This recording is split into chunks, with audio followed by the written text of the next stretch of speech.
حجاج بن یوسف کا بڑا رعب اور دبدبہ تھا۔ وہ لوگوں سے یہ توقع رکھتا تھا کہ سبھی اس کا ادب کریں اور اس کے حضور غلاموں کی طرح کھڑے رہیں۔ ایک شخص اس قسم کے آداب کا قائل نہ تھا اور صرف اللہ کے حضور ہی اس قسم کی حاضری کو درست سمجھتا تھا۔ وہ جب حجاج سے ملا تو اس نے عام لوگوں سے ہٹ کر رویہ ظاہر کیا۔ حجاج غصے میں آپے سے باہر ہو گیا تھا۔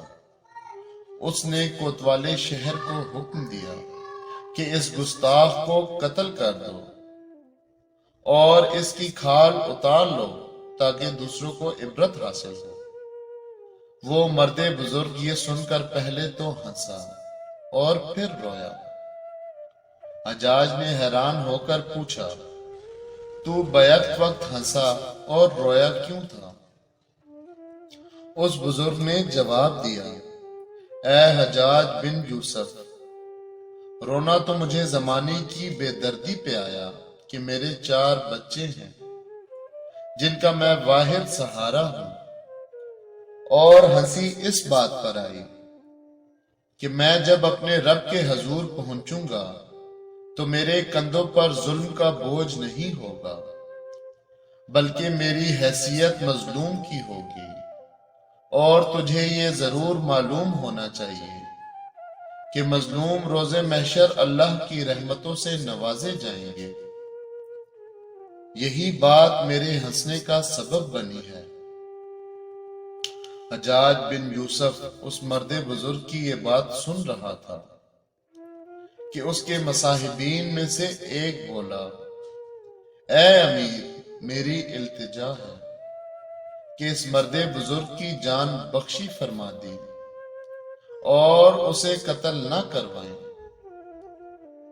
اسے آپ نے مروا ڈالا تو یہ تنہا قتل نہ ہوگا، اس کے ساتھ اس کے بچے بھی ہلاک ہو جائیں گے۔ حجاج کسی بات سے متاثر نہ ہوا اور اس نے اپنا فیصلہ قائم رکھا۔ اس مرد بزرگ کو کوتوال نے تلوار کے ایک ہی وار سے موت کے گھاٹ اتار دیا تھا۔ جس شخص نے اس مرد بزرگ کی سفارش کی تھی، اس نے اسی رات اس بزرگ کو خواب میں دیکھا جو کہہ رہا تھا کہ حجاج نے جو ظلم مجھ پر کیا، اس کی تکلیف تو محض چند لمحات کی تھی، مگر حجاج نہیں جانتا کہ وہ عیش ہی کیسی جو ہلاکت کا سبب بن جائے، اور وہ مصیبت اچھی جس کا انجام راحت ہو۔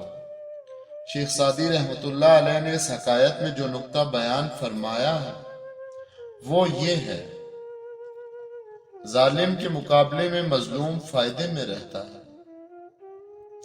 آخرت میں ظالم اپنے ظلم کی سزا پائے گا، اور مظلوم کے بارے میں یہ بشارت دی گئی تھی کہ موت کا دروازہ پار کرتے ہی وہ اللہ کی رحمتوں کے سائے تلے آ جاتا ہے۔ سبق: اللہ ہمیں ظالم بننے سے محفوظ رکھے کہ ظالم اللہ کی پکڑ سے کبھی نہیں بچ سکتا۔ جزاک اللہ۔ ایک مرتبہ درود شریف پڑھ لیں۔ صلی اللہ علیہ وآلہ وسلم۔ اللہ حافظ۔